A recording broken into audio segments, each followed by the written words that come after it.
नमस्कार दोस्तों, आज हम आपके साथ फिर से हाजिर हुए हैं एक ऐसी कहानी लेकर। एक ऐसे शख्स की ज़िंदगी जिसकी ज़िंदगी में एक रिपोर्ट ने उसकी पूरी ज़िंदगी को उथल पुथल कर रख दिया।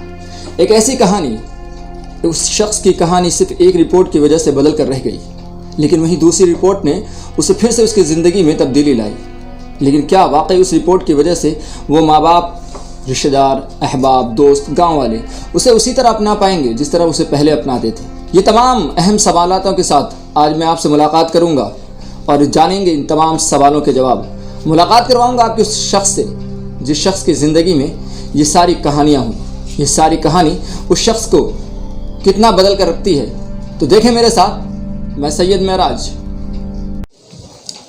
शाहरुख, मैं आपसे पहले जानना चाहूँगा कि जब आप लॉकडाउन से पहले कहाँ थे और क्या कर रहे थे, और फिर हिंदुस्तान आपका कब और कैसे आना हुआ? दुबई में मैं 2 साल से पिछले वहीं जॉब करता हूँ। 2 साल से मैं दुबई में ही रहता हूँ और अभी कोरोना वायरस के चलते हुए ही दुबई में भी सब लॉकडाउन होने लगा था।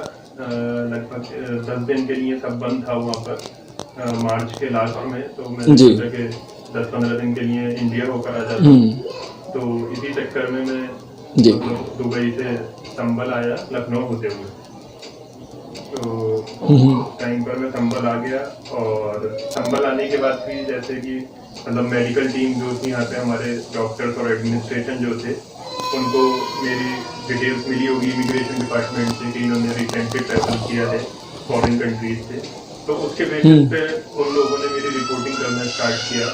जब मैं संभल में था उसके 3-4 दिन के बाद से मुझे हर 3-4 दिन में उन लोगों के कॉल्स आते थे और वो मुझसे मतलब वही पूछते थे कि आपकी तबीयत में कोई प्रॉब्लम है या कोई भी आपको सिम्टम लग रहे हैं। तो मतलब मुझे कोई भी किसी तरह का कोई सिम्टम नहीं था, तो मैं उनको जेन्युइनली उनको बता देता था कि ऐसा कोई प्रॉब्लम या कोई सिम्टम नहीं है। और वो अपने एक रिकॉर्ड मेंटेन कर रहे थे, वहाँ उसको अपडेट करते थे। और ऐसे ही ये साइकिल उन्होंने मुझे 5-6 बार कॉल किया होगा। ओके, मतलब वो आपको कॉल करके आपकी खैरियत मालूम करते रहते थे कि आप मतलब किस तरीके, ऐसा तो नहीं है कि कहीं आपकी ज़्यादा तबीयत ख़राब है? सही है, कोई सिम्टम्स तो नज़र नहीं आ रहे हैं। हाँ बिल्कुल। के बाद जब रिपोर्ट आपकी पॉजिटिव आई तो वो वक्त क्या था और उस वक्त आपको कैसा महसूस हुआ, ये हम ज़रूर जानना चाहेंगे। जी, तो पहले मैं आपको बताना चाहता हूँ जो ये मेरा 24 दिन मैंने संभल में अपने शहर में जो गुजारे थे, इस बीच मुझे 5-6 बार जो कॉल आया, मैंने उनको रिक्वेस्ट भी किया कि आप मेरा टेस्ट कर लीजिए, तो मतलब मैं भी सेटिस्फाई हो जाऊंगा, आप भी सेटिस्फाई हो जाएंगे। बिल्कुल। उस टाइम लेकिन किट्स नहीं होने की वजह से जो भी उनका रीजन था, वो मुझे बोलते थे कि अभी हम टेस्ट नहीं कर पाएंगे, जब भी टेस्ट करना होगा हम आपके पास आ जाएंगे, आपको बुला लेंगे। लेकिन 10 अप्रैल को एक हमारे पुलिस स्टेशन से एक लिस्ट इशू हुई जिसमें रिसेंटली जिन लोगों ने ट्रैवल किया था संभल में उनके नाम थे। उसमें मेरा भी नाम था। और जब मेरी वहाँ हमारे जो लोकल पुलिस स्टेशन है वहाँ मेरी बात हुई तो उन्होंने बोला कि आप एक बार जाकर अपनी स्क्रीनिंग करवा लें गवर्नमेंट हॉस्पिटल में। तो 11 अप्रैल मॉर्निंग को मैं गवर्नमेंट हॉस्पिटल पहुंचा। वहाँ स्क्रीनिंग करने के लिए सिर्फ उन्होंने मेरा टेम्परेचर चेक किया और मेरा टेम्परेचर नॉर्मल था। उन्होंने मेरे एक स्टैम्प हाथ पे लगाया कि अब आप जा सकते हैं, मतलब अब आपका कुछ वो नहीं है, आपको आकर भी 25 डेज हो गए हैं, कोई सिम्टम होते तो अब तक आपको हो सकते थे और आपका टेम्परेचर भी नॉर्मल है, तो अब आप जा सकते हैं। उसके बाद मैं घर आ गया। और लेकिन उसी रात में, रात को 10:30 to 11 के बीच में मुझे फिर से कॉल आता है हॉस्पिटल से और वो बोलते हैं कि अब आप आ जाइए एक बार और आपका सैंपल लेना है हमको। जी। तो मैं तभी बिना कुछ सोचे समझे मैं तभी उठकर सीधा हॉस्पिटल पहुंच गया रात में 11 बजे और उन्होंने मेरा वहाँ सैंपल लिया। सैंपल लेने के बाद उन लोगों ने कहा कि अब आपको यहीं क्वारंटीन करेंगे हम जब तक आपकी रिपोर्ट आती है। तो उन्होंने कहा विदिन 72 आवर्स आपकी रिपोर्ट आ जाएगी। तो हमने सोचा कोई नहीं, हम 3 दिन यहाँ रुक लेते हैं। रिपोर्ट क्योंकि कोई सिम्टम नहीं है, हम पूरा कॉन्फिडेंस था कि निगेटिव की रिपोर्ट आनी है। तो 3 दिन वहाँ रुके संभल के गवर्नमेंट हॉस्पिटल में। 3rd डे जब रिपोर्ट आनी थी उस दिन हम अपनी तैयारी करके बैठे थे कि अब रिपोर्ट आने वाली है, अब हमने घर जाना है। लेकिन फिर बाहर से न्यूज आती है कि मेरी रिपोर्ट पॉजिटिव आ गई। तो वो एक थोड़ा शॉकिंग मोमेंट था मेरे लिए। मतलब जितना मैं पढ़ता हुआ आ रहा था इस वायरस के बारे में, जितना सुनता हुआ आ रहा था, कुछ ना कुछ सिम्टम्स इसमें होते हैं, चाहे माइल्ड सिम्टम्स होते जरूर हैं, लेकिन मुझे किसी तरह की कोई लास्ट 25 डेज में कोई प्रॉब्लम नहीं थी। तो मेरी समझ नहीं आ रहा था कि ये रिपोर्ट कैसे मेरी पॉजिटिव आ गई। और मेरा दिमाग इसी तरफ था कि हो सकता है कोई ग्लिच हुआ रिपोर्ट में, मे बी टेक्निकल फॉल्ट हो, ह्यूमन फॉल्ट हो, किट का फॉल्ट हो, कुछ भी हो सकता है। तो मेरे माइंड में सिर्फ वही चल रहा था। और सुबह 11 बजे रिपोर्ट आई थी। कोई मतलब सिर्फ दिमाग में यही था कि अब डॉक्टर्स आए, उनसे मैं कंसल्ट करूंगा, रीटेस्ट की बात करूंगा। लेकिन उस बीच कोई डॉक्टर भी कंसल्टेशन के लिए नहीं आया और जो मेडिकल और एडमिनिस्ट्रेशन की टीम थी वो मेरे घर पहुंच गए और घर वालों से सारी उन्होंने इंक्वायरी स्टार्ट की। और जितने लोग मेरे क्लोज कॉन्टेक्ट में आए थे, लगभग 25 लोग थे, वो सबको लेकर गवर्नमेंट हॉस्पिटल पहुंच गए कि उनके भी टेस्ट होने हैं। जी बिल्कुल शाहरुख, जैसा आपने बताया कि आप खुद भी उनसे चाहते थे कि वो जल्द से जल्द आपका टेस्ट कर लें। ये बहुत अच्छी बात है क्योंकि एक ये जिम्मेदार नागरिक की पहचान है कि वो खुद चाहे कि देश के हित में काम करे। शाहरुख, मैं आपको रोकना चाहूँगा। दोस्तों, मैं आपको बताना चाहूँगा कि कई बार कुछ चीज़ें हैं जो हम वेरीफाई करते हैं या जो क्लियर करती हैं, सिम्टम्स जैसे बुखार, खांसी, इनसे हम जान पाते हैं कि हो सकता है कि सामने वाले व्यक्ति को कोरोना हो। लेकिन कई बार नॉर्मल इंसान भी इस बीमारी से ग्रस्त होता है और ये हमें मालूम नहीं होता। इसलिए बहुत ज़रूरी है कि हम आप अपना ध्यान रखें।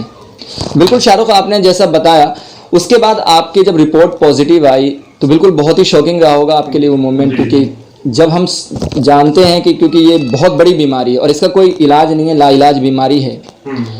उसके बाद जब आपको 14 दिन फिर आपको उस हॉस्पिटल में रहना पड़ा, वो 14 दिन आपकी ज़िंदगी के किस तरीके के थे और आपने उस हॉस्पिटल में क्या कुछ महसूस किया, और आपके घर वालों को जब ये मालूम हुआ तो कैसा उन लोगों को लगा, मैं ज़रूर आपसे जानना चाहूँगा। सब लोग मतलब काफी ज्यादा परेशान हो गए। जैसे आपने बताया कि बहुत बड़ी बीमारी है, महामारी है, पूरी दुनिया इसकी वजह से रुकी हुई है। तो सभी लोग इसको लेकर काफी परेशान थे कि मतलब इस एज में आकर मुझे ये बीमारी लग गई है, पता नहीं क्या होने वाला है, क्या होगा। तो सब लोग इस चीज को लेकर परेशान थे। लेकिन मैं अभी तक पूरी तरह से सेटिस्फाइड नहीं हुआ था कि मुझे ये बीमारी हो गई है। मेरे दिमाग में वो डायलेमा यही था कि कहीं ना कहीं कुछ ग्लिच हुआ है। और शाम को उसी 11 अप्रैल को शाम को 4 बजे मुझे संभल से मुरादाबाद ट्रांसफर कर दिया जाता है। अच्छा। अब जब मैं मुरादाबाद पहुंचता हूँ, वहाँ मेरे लिए सबसे बड़ा इशू होता है क्योंकि वहाँ एक आइसोलेशन वार्ड बना हुआ है जहाँ 8 और पेशेंट हैं और एक मैं हूँ। वो सब पेशेंट भी कोरोना पॉजिटिव हैं और मैं उनके बीच में हूँ। अब रात के टाइम में वहां पहुंचता हूँ, मुझे मतलब अभी तक मैं इस बात को अपने आप को यकीन ही नहीं दिला पा रहा था कि मैं कोरोना पॉजिटिव आया हूँ। अब जैसे जैसे मैं वहाँ रात स्पेंड करता हूँ, मॉर्निंग होती है, डॉक्टर्स के नंबर्स मिलते हैं वहाँ, तो मैं डॉक्टर से कंसल्ट करता हूँ। फिर मैं उनको वही रीटेस्टिंग की बात बोलता हूँ। मैं उनको बोलता हूँ कि सर मुझे कहीं ना कहीं सेटिस्फेक्शन नहीं है इस रिपोर्ट से, जो भी रिजल्ट आया है। तो बेटर ये होगा कि या तो गवर्नमेंट के थ्रू या कहीं प्राइवेट लैब के थ्रू आप मेरा रिटेस्ट करवा दीजिए। तो थोड़ा सा अगर पॉजिटिव आती है तो फिर 100% सेटिस्फेक्शन हो जाएगा, और निगेटिव आती है तो पता भी लगेगा। तो मैंने उनको रिक्वेस्ट की, लेकिन डॉक्टर्स का वो यही कहना था कि ICMR की गाइडलाइंस यही है कि अभी प्राइवेट टेस्ट हो नहीं सकता है आपका, और गवर्नमेंट हॉस्पिटल के थ्रू ही आपका टेस्ट होगा, लेकिन आफ्टर 14 डेज ऑफ आइसोलेशन। तो वो एक बड़ा चैलेंज था। फिर मैंने डॉक्टर से कंसल्ट किया, चलिए वो अब मैं 14 डेज यहाँ आइसोलेट कर लूंगा अपने आप को। लेकिन उससे बड़ा चैलेंज ये है कि जैसे कि आप जानते हैं कि ट्रांसमिशन बहुत फास्ट है इस बीमारी का, बिल्कुल एक बंदे से दूसरे बंदे। अब यहाँ 8 और पॉजिटिव पेशेंट है। बाई चांस 1% अगर मेरी रिपोर्ट गलत होती है और मैं पॉजिटिव नहीं हूँ, तो फिर मुझे यहाँ उससे ज्यादा खतरा है आइसोलेशन में, मतलब बाहर रहने से ज्यादा खतरा मुझे यहाँ पर महसूस हो रहा है। तो डॉक्टर से मैंने रिक्वेस्ट किया कोई सेपरेट आइसोलेशन या सेल्फ आइसोलेशन की कोई फैसिलिटी हो, लेकिन वो गवर्नमेंट हॉस्पिटल मुरादाबाद में सिर्फ जनरल वार्ड बने हुए थे, वहाँ कोई प्राइवेट आइसोलेशन या सेपरेट आइसोलेशन नहीं था। तो डॉक्टर ने मुझे तब यही सजेस्ट किया कि यहाँ भी आपको ज्यादा से ज्यादा प्रिकॉशंस लेने हैं और लोगों से कम मिलना जुलना है, अपने बेड पे ज्यादा रहना है, और तो मतलब ज्यादा गैदरिंग में इनमें आपस में घुलना मिलना नहीं है। तो जितना आप प्रिकॉशंस लेंगे उतना आपके लिए बेनिफिशियल होगा। जब आप 14 दिन अपने वहाँ उस हॉस्पिटल में रहे आइसोलेशन वार्ड में, इस दौरान आपने अपनी देखभाल किस तरीके से किया? डॉक्टर आपसे मिलने आया करते थे या कोई नर्स आपको देखने चेकअप करने आपका आया करते थे?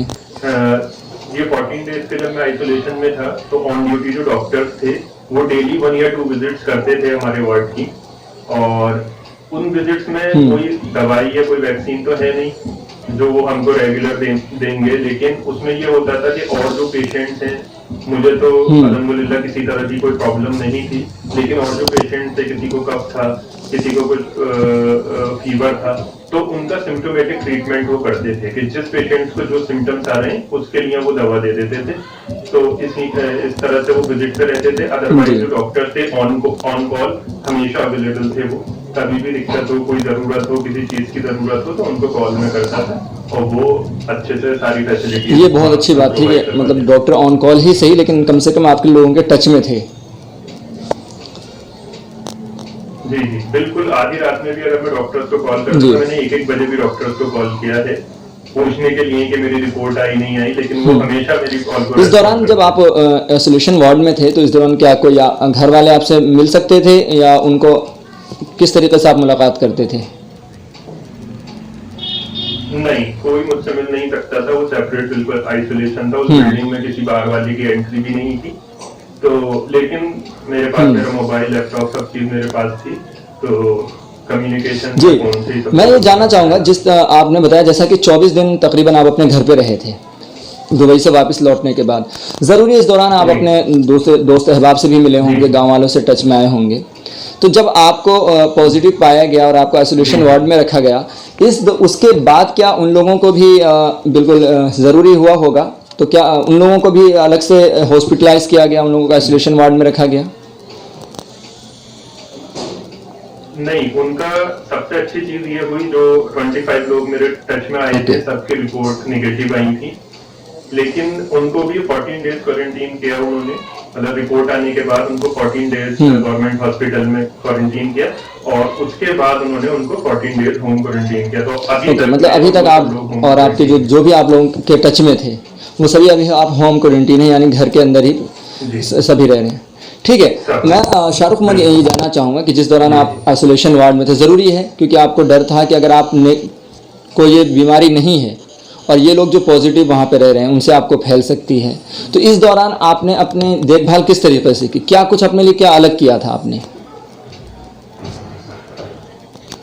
मैंने जितने भी प्रिकॉशंस WHO ने जो गाइडलाइंस दी हैं सबको बहुत अच्छे से फॉलो किया वहाँ पर। मैंने जैसे भी करके अपने सारे मतलब हैंड वॉश और सैनिटाइजर्स और ये सारी चीजें, मास्क, अपने N95 मास्क मैंने वहाँ अवेलेबल करवाए हॉस्पिटल में। और मैं 24 आवर्स वहाँ मास्क लगाकर रहता था। मैं सोता भी मास्क लगाकर था और हर 10-15 मिनट में मैं सैनिटाइजर यूज करता रहता था।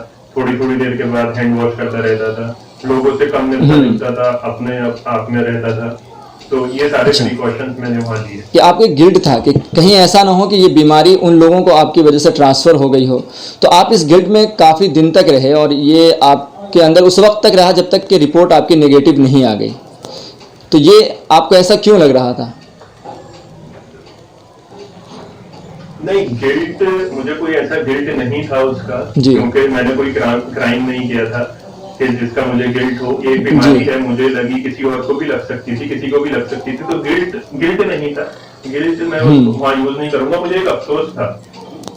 अफसोस मुझे जरूर था कि मैं इंडिया आया ही क्यों, पहली चीज तो। चलो मैं आया तो फिर मैं सब लोगों से मिला और मतलब वो एक चीज, एक टेंशन दिमाग पे यही रहती है कि इन सब लोगों की रिपोर्ट, क्योंकि ट्रांसमिशन बहुत फास्ट है, तो अगर मुझे पॉजिटिव है तो 100% जिन लोगों के साथ में 24 आवर्स हूँ पिछले 24 दिन में, 24 डेज में, तो 100% ट्रांसमिशन तो किसी ना किसी को हुआ ही होगा। तो मुझे दिन रात यही टेंशन रहती थी। उनकी रिपोर्ट्स इतनी डिले हो रही थी, कभी सैंपल लीक हो जाते थे, कभी कोई प्रॉब्लम हो जाती थी, कभी कोई प्रॉब्लम हो जाती थी। तो लगभग मेरे 14 डेज का आइसोलेशन में 10 डेज ऐसे ही गए कि जब तक सबकी रिपोर्ट्स आई, उन सब लोगों की जो मेरे टच में थे, और जब उन सबकी रिपोर्ट्स निगेटिव आई तो तब जाकर के मुझे थोड़ा सा सेटिस्फेक्शन मिला। जब आपकी दूसरी रिपोर्ट आई और उस रिपोर्ट में आप नेगेटिव पाए गए, यानी कि आपको वो बीमारी नहीं थी, भी तो बहुत अच्छी बात है, ये आपको बीमारी नहीं थी, उसके बाद आपको कैसा लगा और क्या कुछ बदला उसके बाद?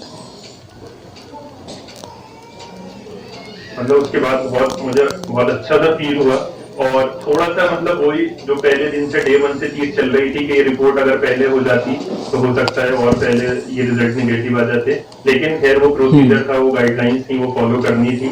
वो पूरा प्रोसीजर कंप्लीट करने के बाद जब सेकंड रिपोर्ट आई तो एक बहुत ही अच्छी फीलिंग थी। सभी घर वाले, सब दोस्त, सब बहुत ज्यादा खुश थे और अब वेट था कि एक और रिपोर्ट होनी है और उसका रिजल्ट नेगेटिव आकर यहाँ से डिस्चार्ज। शाहरुख, जैसा कि इस बीमारी को लेकर लोगों में कहीं ना कहीं बहुत ज़्यादा जागरूकता नहीं है, कई लोग इसके बारे में नहीं जानते, और जिसको ये बीमारी पाई जाती है उससे लोग इस तरीके से दूरी बना लेते हैं, और ये ज़रूरी भी है कि उससे एक दूरी बनाई जाए, लेकिन नज़रिए में बदलाव नहीं आना चाहिए। मैं ये जानना चाहूँगा कि जब आप पॉजिटिव पाए गए, आपके घर वालों को, रिश्तेदार, दोस्तों को जब 14 दिन के लिए हॉस्पिटलाइज किया गया, उन्हें क्वारंटाइन किया गया, उसके बाद फिर आप अपने घर जब वापस लौटे, या वो लोग जो वापस लौटे, तो उनके साथ उनके पड़ोसियों का, बस्ती वालों का, दोस्तों का, रिश्तेदारों का कैसा सलूक था, उनका क्या नज़रिया था उनके लिए, आपके लिए? नजरिया लोगों का मैं मतलब डिफाइन नहीं कर सकता कि किसका क्या नजरिया है, कौन किस नजरिए से हमें देख रहा है, उन लोगों को देख रहा है।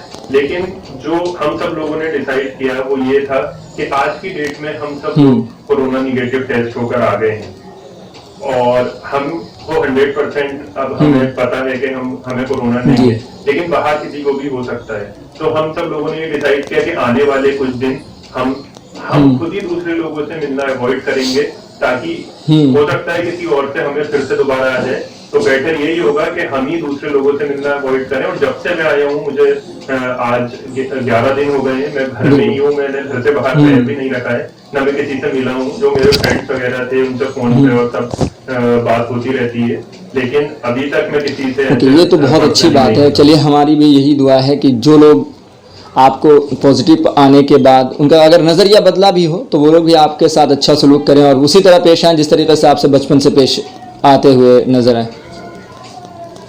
नहीं, नजरिए की तो एक बात ये है कि जब जितने दिन मैं हॉस्पिटल में रहा उतने दिन, जैसे कि अभी आपको पता है, कोई दवा नहीं है, कोई वैक्सीन नहीं है, और सिम्टम्स आते हैं, लेकिन मैं कम से कम 20 दिन में हॉस्पिटल में रहा पॉजिटिव होने के बाद भी मुझे एक सिम्टम कोई नहीं आया, कोई किसी तरीके की प्रॉब्लम नहीं हुई। तो ये असर था लोगों की दुआओं का, जो मेरे घर वाले थे, मेरे रिश्तेदार थे, मेरे दोस्त थे, इवन मेरे मोहल्ले वाले, मेरे शहर वाले, पूरे शहर मेरे लिए दुआ कर रहा था। तो ये मेरे लिए बहुत बड़ी चीज थी, और उसी की वजह से मैंने ये देखा कि मुझे मतलब जितने लोग मेरे क्लोज कॉन्टेक्ट में थे सब निगेटिव आए। ये बहुत बड़ी बात थी, बहुत बड़ी बात थी। और दूसरा, मुझे भी 20 दिन में किसी तरह का कोई सिम्टम नहीं आया, और उसके बाद मेरी कंसेक्यूटिव रिपोर्ट निगेटिव आई और मैं घर आ गया। तो नजरिया तो मैं इससे जज कर लूंगा कि जब सब लोग मेरे लिए दुआएं कर रहे थे, सब लोग मुझे सपोर्ट कर रहे थे, तो मुझे नहीं लगता कि बिल्कुल ये दुआओं का ही असर है कि आप वहाँ उस दौरान जब आपके पॉजिटिव लोगों के बीच रहकर भी आप महफूज निकल आए, बहुत अच्छी बात है। और हमारी बिल्कुल दुआएं हैं आपके साथ कि आगे आप सेहतयाब रहें और आप तमाम बीमारियों से भी महफूज रहें। चलते चलते शाहरुख, मैं आपसे जानना चाहूँगा कि आप हमारी ऑडियंस को क्या कुछ मैसेज देना चाहेंगे कि वो अपना ख्याल कैसे रखें, और क्या कुछ उनके लिए आपका कुछ खास मैसेज? हाँ, मेरा सिंपल एक मैसेज रहेगा ऑडियंस के लिए, क्योंकि जब मुझे ये खुद हुआ, मुझे पता नहीं एक्चुअली था या नहीं था, लेकिन उसके बाद मुझे लगा कि असिम्प्टोमेटिक केसेस भी इसमें होते हैं कोरोना में, जिसमें किसी तरह का कोई सिम्टम नहीं होता। तो अभी तक वर्ल्ड वाइड जितने केसेस हो रहे हैं उसमें से 80% केसेस ऐसे होते हैं जिसमें माइल्ड सिम्टम्स होते हैं, 20% केसेस एक्सट्रीम सिम्टम्स वाले होते हैं, लेकिन 80% केसेस माइल्ड सिम्टम्स जिसमें हल्के फुल्के थोड़े बहुत सिम्टम्स आते हैं। और इस 80% में भी 15% केसेस असिम्प्टोमेटिक आ रहे हैं जिसमें किसी तरह का कोई सिम्टम नहीं होता।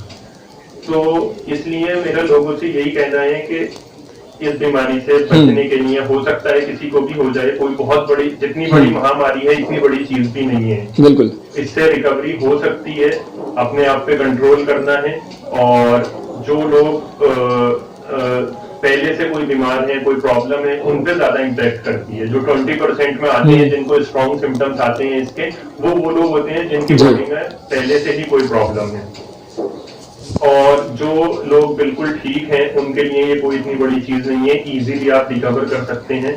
और मेरा यही कहना है सब लोगों से कि सोशल डिस्टेंसिंग बनाए रखें, लोगों से कम मिले जुले, और जरूरी काम से ही बाहर का आना जाना करें, मास्क यूज करें, और अपने मतलब हाइजीन का पूरा ध्यान रखें। और साथ ही साथ एक चीज और मैं कहना चाहूंगा, तो मेरी सबसे पहले लोगों से रिक्वेस्ट है कि आइसोलेशन से डरे नहीं। आइसोलेशन सिर्फ हमारे बेनिफिट की एक चीज है।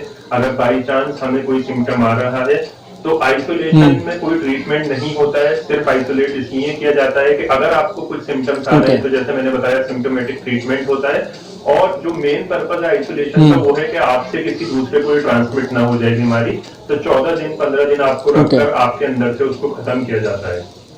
तो आइसोलेशन से बिल्कुल ना डरें, और अगर बाई चांस कोई सिम्टम लगता है तो अपने आप को घर पे सेल्फ आइसोलेट कर लें, जो भी गाइडलाइंस है उनको फॉलो करें, गर्म पानी पीना शुरू करें, अपनी इम्यूनिटी बूस्ट करें, तो आप अपने आप को रिकवर कर सकते हैं। आपको डॉक्टर की कंसल्टेशन की या हॉस्पिटल में जाने की, एडमिट होने की कोई जरूरत नहीं होगी। बहुत बहुत शुक्रिया शाहरुख, आप हमारे साथ जुड़े और आपने अपनी ज़िंदगी की उस कहानी से हमें रूबरू करवाया जो वाकई हम दुआ करते हैं किसी शख्स को ना हो ये बीमारी, और ये बहुत बड़ी बीमारी है। इस वक्त पूरी दुनिया इससे जूझ रही है और हम ऊपर वाले से हमारी दुआ है कि जल्द से जल्द इसकी दवाई भी बन जाए, तैयार हो जाए वैक्सीन, जिससे कि लोग इससे राहत पा सकें। और चलते चलते शाहरुख, मैं आपको मुबारकबाद देना चाहूँगा। ईद बहुत करीब है, तो आप ईद मनाएं और आपके घर पे बहुत सारी खुशियाँ हैं और आने वाली ज़िंदगी आपकी बहुत सारी खुशियों से भरी हो और तमाम बीमारियाँ आपके करीब भी ना और आप उनसे महफूज रहें। बहुत बहुत शुक्रिया शाहरुख आपका।